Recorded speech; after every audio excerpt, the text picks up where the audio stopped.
Well, guys, it's going on midnight. I'm just about beat. I got a lot of this box done. You can't believe how big this thing is. Here, let me get over here and look at this refrigerator. See the refrigerator? See my speaker box? Refrigerator, speaker box, sawhorses. It's literally as big as the sawhorses. It is a monstrous speaker box. 24 inches deep, 50 inches wide, 30 inches tall. It's going to fill the whole back seat in the Silverado.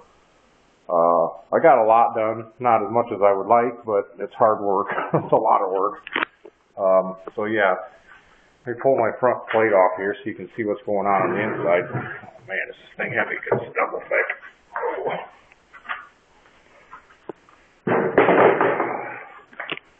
That thing probably weighs 50 pounds, just the front plate. So here's the progress so far, fellas, on the box. Obviously the upper chamber is for the 10s. That's going to give me some really good high bass resonance with a small port at the top. It's going to be extended back into the chain of the boxes, you know, all the way down to the back. They're close.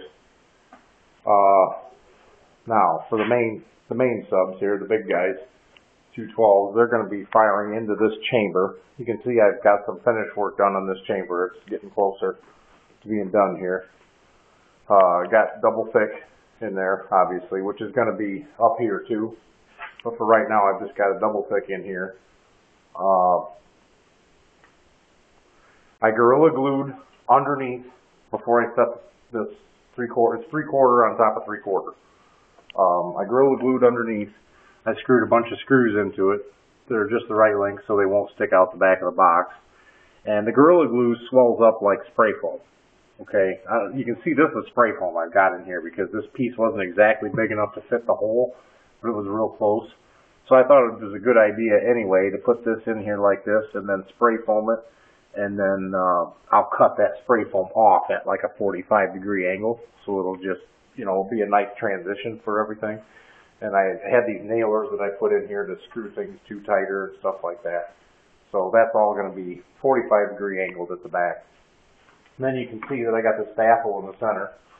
And that baffle has approximately 4 inches between it and the top plate.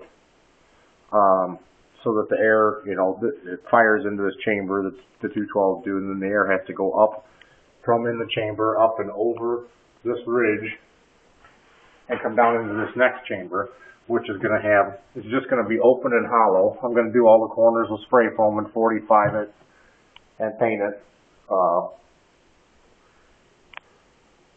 But basically, when I get done with this side, it's just going to have, I'm going to build I don't know what I'm going to do with this port yet.